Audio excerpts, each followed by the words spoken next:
Le dire-dire. Chapitre 2.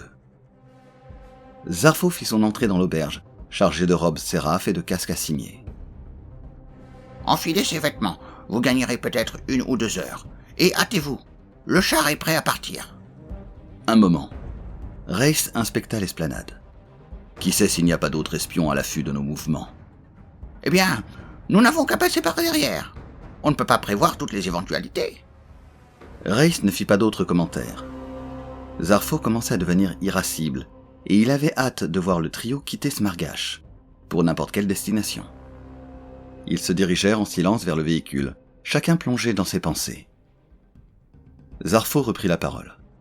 Ne parlez à personne, vous n'aurez qu'à faire semblant de méditer. C'est comme cela que se comportent les séraphes. Quand le soleil se couchera, tournez-vous vers l'est et braillez « Ah, Ocha !» Personne ne sait ce que ça veut dire, mais c'est ce que font les séraphes. Si l'on vous pose des questions, avec insistance, répondez que vous allez acheter des essences. Et maintenant, montez. Fichez-vous ne pas rencontrer les dire-dire et réussir dans toutes vos entreprises. Sinon, rappelez-vous qu'on ne meurt qu'une fois. Merci pour cette consolation, dit Reiss. Le chariot motorisé à 8 roues s'ébranla. Il sortit de la ville et s'enfonça dans la plaine en direction de l'ouest. Reiss, Anacho et Traz étaient seuls dans le compartiment arrière. L'homme dire-dire était pessimiste. Les dire-dire ne seront pas longtemps dupes du subterfuge, et les obstacles ne feront qu'attiser leur ardeur. Sais-tu que les jeunes sont comme des bêtes fauves? Il faut d'abord les dompter, puis les dresser, et les instruire. L'esprit dire-dire demeure sauvage. Il conserve le goût de la chasse. J'ai tout autant le goût de l'autoconservation, répliqua Reiss. Le soleil disparut derrière l'horizon, et le paysage s'enveloppa de grisaille. Le chariot fit halte dans un petit village lugubre, et les passagers en profitèrent pour se dégourdir les jambes. Ils burent de l'eau saumâtre à un puits, et marchandèrent des galettes que vendait une vieille commère racornie, qui en demandait un prix extravagant, et ne faisait que rire bruyamment de leurs contre-propositions. Enfin, le véhicule se remit en marche, abandonnant la vieille, qui bougonnait à côté de son plateau. À la pénombre terre de Sienne, succédèrent les ténèbres. Un ululement fantomatique balaya l'étendue désolée, l'appel des molosses de la nuit. Az, la lune rose, se leva à l'est, précédant de peu Braz la bleue. Devant le chariot se dressa la haute masse d'un piton rocheux, que Reiss supposa être une ancienne cheminée volcanique. 3 pâles lueurs jaunes scintillaient à son sommet. Le terrien braqua son sondoscope. C'étaient les ruines d'un château. Il fit un somme d'1 heure. Quand il se réveilla, le véhicule longeait la berge sablonneuse d'une rivière. Sur la rive opposée, les Psyllas se silhouettaient sur le ciel que baignait la clarté des lunes. Un peu plus tard, les voyageurs passèrent devant un manoir décrépit, hérissé de coupoles, apparemment inhabité et tombant en ruine. 1 demi-heure s'écoula encore. Il était minuit, quand le chariot s'arrêta sur la place d'un gros bourg pour y passer la nuit, et les voyageurs s'installèrent pour dormir, qui sur leur banc, qui sur le toit du véhicule. Enfin, 4269 de la carène se leva. Disque d'ambre à l'éclat froid, et dissipa peu à peu la brume matinale. Des colporteurs proposèrent leurs marchandises aux passagers. Viande marinée, boulettes, morceaux d'écorce bouillie, gousses d'herbe à pèlerin grillées. Et tout le monde se restaura. Puis l'on repartit, toujours vers l'ouest, en direction des monts de la bordure, dont les cimes escaladaient maintenant le ciel. De temps en temps, Reiss scrutait le firmament au sondoscope, mais il n'y avait aucune trace de leurs poursuivants. « C'est trop tôt !» fit Anacho d'une voix morne. « N'aie crainte, ils viendront !» À midi, le chariot atteignit Siadz, son terminus. Une douzaine de cabanes de pierre ronde ceinturant un puits.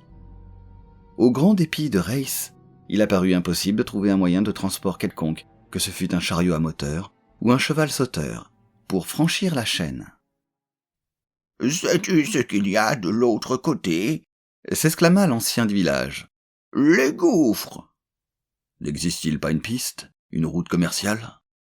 Qui oserait pénétrer dans le pays des gouffres, même pour faire du négoce, Quelle sorte de gens êtes-vous donc? Anacho répondit: Nous sommes des séraphes qui cherchons des racines d'Azopha. Ah, les séraphes et leurs parfums. J'ai entendu parler de vous. Eh bien, ne perdez pas votre temps à chercher à nous en imposer avec vos sempiternelles singeries. Nous sommes un peuple simple. N'importe comment, il n'y a pas d'Azopha dans les gouffres. Ils n'épousent que des prurigons, des mousselus et des craque-boyaux. Cela ne fait rien, nous irons quand même explorer la région. À votre guise. Il paraît qu'il y aurait une ancienne route vers le nord, mais pour autant que je sache, nul ne l'a jamais vue. Quelle espèce de gens habitent les gouffres? Sont-ils hospitaliers? Des gens? Oh, tu veux rire? Il y a quelques pisantillas, des corses rouges sous tous les rochers, et des oiseaux présages. Si vous avez beaucoup de chance, vous risquez de tomber sur un sauvruel. Un pays sinistre, dirait-on. Oh là là, 1000 maïs de chaos. Et pourtant, qui sait? Là où le lâche n'ose s'aventurer, le héros peut trouver la gloire. Peut-être est-ce ce qui vous arrivera avec vos parfums. Dirigez-vous vers le nord et tâchez de trouver l'ancienne route qui rejoint la côte. Ce ne sera rien de plus qu'une trace émiettée, mais au crépuscule, mettez-vous à l'abri, car les molosses de la nuit hantent cette désolation. Tu nous as convaincus. Dis Race, nous repartirons vers l'est avec le chariot à moteur. C'est la sagesse. Voyons, séraphe ou pas, à quoi bon courir au suicide? Le terrien et ses compagnons rebroussèrent chemin à bord du véhicule, et un maïs plus loin, ils sautèrent à terre sans se faire remarquer. Le chariot s'éloigna en cahotant vers l'est, et ne tarda pas à s'évanouir dans la grisaille aux reflets d'ambre. Le silence régnait tout autour d'eux. Sur le sol gris et accidenté poussaient ici et là des buissons épineux, d'une teinte saumon, et à des intervalles encore plus éloignés, des touffes d'herbe à pèlerin, dont la vue suscita une sombre satisfaction chez Race, qui laissa tomber. Tant qu'il y aura de l'herbe à pèlerin, nous ne mourrons pas de faim. Traz émit un grognement dubitatif. Il est préférable d'atteindre les montagnes avant la nuit. En plaine, 3 hommes ne peuvent rien contre les molosses. Nous avons une raison encore plus pressante de nous hâter, renchérit Anacho. Les dire ne se laisseront pas berner très longtemps. Race scruta le ciel vide, le paysage sinistre. Peut-être se décourageront-ils. Jamais. Quand on déjoue leurs plans, cela les excite et les remplit d'une ardeur farouche. Les montagnes ne sont pas loin. Il n'y aura qu'à se dissimuler dans l'ombre des rochers ou dans un ravin. Il leur fallut 1 heure de marche pour parvenir à la muraille de basalte désagrégée. Soudain, Traz s'immobilisa, flairant le vent. Race ne sentait rien, mais il avait appris depuis longtemps à s'en remettre à l'acuité sensorielle du jeune homme. « Des fientes de fung !» murmura celui-ci, qui date de 2 jours environ. Le terrien inspecta son pistolet avec nervosité. Il lui restait 8 projectiles. Lorsqu'il les aurait épuisés, l'arme serait sans utilité. Sa chance était-elle en train de l'abandonner, se demanda-t-il. Ce fung est-il à proximité? Traz haussa les épaules. Les fungs sont des créatures démentes. Si cela se trouve, il y en a un derrière ce bloc de pierre. Race et Anacho regardèrent autour d'eux, avec inquiétude. Les dire sont le danger numéro 1, dit finalement Anacho. Nous sommes entrés dans la phase critique. Ils doivent avoir relevé les traces de notre présence à bord du chariot, et ils peuvent facilement nous suivre jusqu'à Siad. Cependant, nous ne sommes peut-être pas entièrement démunis, surtout s'ils n'ont pas de matériel de repérage du gibier. C'est-à-dire, voulut savoir Race. Des instruments qui détectent l'odeur de l'homme ou son rayonnement calorifique. Certains décèlent une piste grâce à la chaleur résiduelle des empreintes de pas. D'autres, sensibles aux exhalaisons de l'anhydride carbonique, permettent de localiser une proie dans un rayon de 5 miles. Et une fois qu'ils l'ont capturé, que font-ils? Les Dirdirs sont réactionnaires. Ils nient le changement. La chasse n'est pas une nécessité pour eux. C'est une force intérieure qui les pousse à chasser. Ils se considèrent comme des bêtes de proie et ne connaissent aucune inhibition. Autrement dit, ils nous dévoreront, fit Traz. Ray se médita dans un silence lugubre. Enfin, il murmura. Eh bien, il ne faut pas se faire capturer. On ne meurt qu'une fois, comme disait Zarfo le locard. Regarde cette brèche, reprit l'adolescent en désignant un point de la paroi. S'il y a une route, elle doit passer par là. Tous trois, ruisselants de sueur et sans cesser de scruter le ciel, pressèrent le pas, se faufilant entre d'arides monticules de terre grise et compacte, contournant des taillis d'arbustes épineux et des champs d'éboulis. Ils atteignirent la trouée. Mais il n'y avait pas la moindre trace de route. Si jamais il en avait existé une, les dépôts détritiques et l'érosion l'avaient effacée depuis longtemps. Soudain, Anacho exhala une sourde exclamation. « Le glisseur! Le voilà! La chasse a commencé !» Ray se refoula la vague de panique qui s'emparait de lui. Il examina la brèche. En son centre s'égouttait un petit ruisseau qui formait une mare stagnante. À droite, un apic. À gauche, un éperon massif, projetant une ombre épaisse, et au fond, une tache encore plus noire. C'était l'entrée d'une grotte. Les fugitifs se tapirent derrière les éboulis qui obstruaient à moitié le ravin. Au-dessus de la plaine, l'appareil d'Irdir fonçait en direction de Siadz, avec une sorte de délibération qui glaçait le sang. Ils ne peuvent pas déceler la chaleur que nous rayonnons dans ce chaos de rochers. Dit Ray sur un ton neutre. Le vent pousse le gaz carbonique vers la trouée. Il se retourna pour inspecter la vallée. « Inutile de fuir, » fit Anacho. « Il n'y a pas de sanctuaire. S'ils nous ont suivis jusqu'ici, ils continueront de nous traquer éternellement. » 5 minutes plus tard, le glisseur réapparut, tournant le dos à Siadz, dont il revenait. Il volait à 200 ou 300 pieds d'altitude, face à l'est. Subitement, il vira et se mit à décrire des cercles. « Ils ont retrouvé notre piste !» annonça Anacho, fataliste. Coupant à travers la plaine, l'appareil filait maintenant droit sur la brèche. Race empoigna son pistolet. « Il me reste 8 dards, de quoi réduire 8 Dirdirs en poussière. »« Même pas un seul. Ils ont des boucliers efficaces contre ce genre de projectiles. » Encore une demi-minute, et le glisseur serait juste au-dessus d'eux. « Le mieux serait de nous réfugier dans la grotte, » suggéra Traz. « C'est manifestement un repère de fungs ou un boyau d'accès des pneums. » maugréa Anacho. « Non, mourons proprement, à l'air libre. » Mais Traz insista. « Nous pourrions traverser cette mare et nous abriter sous le surplomb. Comme cela, la piste sera coupée. Peut-être qu'ils suivront alors le ruisseau jusqu'à la vallée. Il est certain que si nous demeurons là où nous sommes, c'en est fait de nous. » Ils s'élancèrent au pas de course vers la mare peu profonde, dans laquelle ils pataugèrent, Anacho surveillant les arrières avec entrain, et se blottirent sous le saillant. L'odeur de fungs était lourde et pénétrante. Le glisseur surgit au-dessus de la croupe opposée. « Ah, ils vont nous voir !» lança Anacho d'une voix blanche. « Nous sommes à découvert !»« La grotte !» siffla Race. « Au fond, tout au fond !»« Les fungs !» Il se peut qu'il n'y en ait pas, mais les Dirdirs, eux, sont bien là. Et le terrien s'enfonça dans l'obscurité, imité par Traz et par un Anacho réticent. L'ombre du glisseur passa sur la mare et s'éloigna rapidement en suivant l'axe de la vallée. Race alluma sa lampe et le faisceau balaya la grotte. Vaste et régulière, elle disparaissait dans les ténèbres. On enfonçait jusqu'aux chevilles dans une litière de nodules et de lamelles brun clair. Les parois étaient incrustées de boules cornées de la grosseur du poing. « Ce sont des larves de molosse de la nuit », murmura Traz.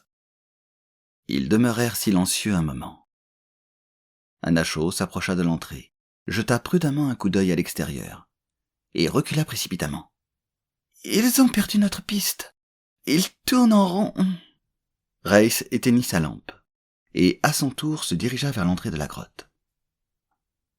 À moins de 100 mètres de là, l'aéroglisseur était en train d'atterrir sans faire plus de bruit qu'une feuille morte. Dès qu'il se fut posé, 5 dirdirs sautèrent à terre. Après un bref conciliabule, ils se mirent en marche. Chacun était muni d'un long bouclier transparent. Ils avançaient vers la brèche. Comme obéissant à un signal, 2 d'entre eux bondirent en avant, tels des léopards d'argent, scrutant le sol. 2 autres leur emboîtèrent le pas, en sautillant, l'arme prête. Le 5e demeura à l'arrière-garde. Soudain, les dirdirs de tête s'arrêtèrent net, et échangèrent des couinements et des grognements singuliers. « Leur langage de chasse !» expliqua Anacho à voix basse. « Ils remontent à l'époque où ils étaient encore des bêtes fauves. » Ils n'ont guère changé. Les dirdirs s'immobilisèrent devant la mare. Ils regardaient autour d'eux, écoutaient, humaient le vent. Ils savaient visiblement que leur proie était toute proche. Reis braqua son pistolet. Mais il ne pouvait viser, car les dirdirs déplaçaient constamment leurs boucliers. Il y en avait un qui examinait la vallée à la jumelle. Un second tenait un instrument devant ses yeux. Presque tout de suite, quelque chose éveilla son intérêt. Un seul bond puissant le porta à l'endroit où le trio avait fait halte, avant d'aller se réfugier dans la grotte. Se fiant toujours à son noir instrument, il remonta la piste, conduisant au plan d'eau, puis se mit à inspecter la bande de terrain que surplombait la corniche. Il lança de nouveau une série de couinements et de grognements. Les boucliers frémirent. « Ils ont vu la caverne ?» balbutia Anacho. « Ils savent où nous sommes !» Reis se tourna vers les obscures profondeurs de leur abri. « Il y a un fung par derrière !» dit Thrace d'une voix placide. « S'il n'y est pas, en tout cas, il n'y a pas longtemps qu'il est parti. »« Comment le sais-tu ?»« Je flaire son odeur. Je sens la pression. » Reis tourna de nouveau son attention sur les dirdirs. Ils approchaient, pas à pas, un halo d'étincelles crépitant autour de leur crâne. « Tout le monde au fond !» lança Reis sur un ton rauque et farouche. « On arrivera peut-être à leur tendre une embuscade. » Anacho laissa échapper un grognement étouffé. Thrace ne dit rien, et tous les 3 battirent en retraite dans l'obscurité. Leurs pieds s'enfonçaient dans la litière de grenaille. Thrace toucha le bras de Reis et lui souffla à l'oreille. « Tu vois cette lumière derrière nous ? Le fung est tout près. » Le terrien s'immobilisa, s'efforçant d'accoutumer sa vision aux ténèbres. Il ne voyait aucune lumière. Le silence était oppressant. À présent, il avait l'impression de percevoir un infime crissement. Il rebroussa chemin en rampant avec un grand luxe de précaution, son pistolet au poing. Cette fois, il remarqua une lueur, un reflet jaune et tremblotant qui dansait sur la paroi de la caverne. Le scrap, scrap, scrap était plus distinct. Avec la plus grande circonspection, Reis jeta un coup d'œil de l'autre côté d'un pan de rocher. Dans une chambre latérale, un fung était assis, lui tournant le dos, occupé à polir ses plaques brachiales à l'aide d'une lime. La lueur jaune provenait d'une lampe à huile. Un bonnet noir à large bord et une cape étaient accrochés à un piton. 4 dirdirs étaient massés devant l'entrée de la caverne, protégés par leurs boucliers. Ils n'avaient d'autre instrument d'éclairage que les hautes gerbes d'étincelles qui s'irradiaient de leur crâne. Thrace arracha une des boules coriaces incrustées dans le mur et la lança en direction du fung, qui émit une sorte de gloussement de surprise. Puis le jeune nomade obligea ses compagnons à se dissimuler derrière le pan de rocher. Le fung émergea de sa retraite. La lampe plaquait son ombre vacillante sur la paroi. Il recula pour réapparaître de nouveau, mais cette fois il avait sa cape et son bonnet. Il resta quelques instants immobile et silencieux, à peine à plus d'1 mètre de Reis, qui était persuadé que la créature entendait les battements de son cœur. Les dirdirs firent 3 bonds en avant. Leur nimbe illuminait faiblement la salle de leur éclat blanc. Le fung, enveloppé dans sa cape, était comme une statue de près de 2 mètres de haut. Il poussa encore 1 ou 2 gloussements de dépit, et se précipita brusquement à la rencontre des dirdirs, en faisant des petits sauts virevoltants. Un court instant, les dirdirs et lui s'observèrent dans un impressionnant silence. Puis le fung écarta les bras, empoigna 2 des assaillants et les broya l'un contre l'autre. Les survivants reculèrent, pointèrent leurs armes. Le fung, se ruant sur eux, fit voler celle-ci au loin et entreprit d'arracher la tête d'un de ses adversaires. L'autre prit la fuite en compagnie du 5e Dirdir, qui était resté dehors pour monter la garde. Tandis qu'il traversait la mare à pas de course, le Fung se livra à une sorte de curieux pas de danse sur place avant de se ruer à leur poursuite. D'un bond, il les dépassa à grand renfort d'éclaboussures, sauta sur l'un des fuyards, le renversa, le maintint sous l'eau. Puis il s'élança sur les talons de l'autre qui avait pris ses jambes à son cou et fonçait vers la vallée. Reiss, Traz et Anacho jaillirent hors de la caverne et se ruèrent en direction du glisseur. Le Dirdir survivant les aperçut et poussa un cri de désespoir qui détourna un instant l'attention du Fung. L'autre en profita pour se jeter derrière un rocher et, filant comme un dératé, passa devant son poursuivant et alla récupérer une des armes que celui-ci avait fait tomber des mains, et tira. Le Fung s'effondra, une jambe complètement calcinée. Pendant ce temps, Reiss, Traz et Anacho montaient précipitamment à bord du glisseur. Anacho s'installa aux commandes, le Dirdir poussa un hurlement de protestation et s'élança en courant vers l'appareil. Le Fung fit alors un bond prodigieux et s'abattit sur lui dans un grand envol de cap. Quand le Dirdir ne fut plus qu'un morceau d'os et de peau, il sautilla jusqu'à la mare au milieu de laquelle il s'immobilisa, contemplant d'un air morne sa jambe dépareillée, dans l'attitude d'un héron.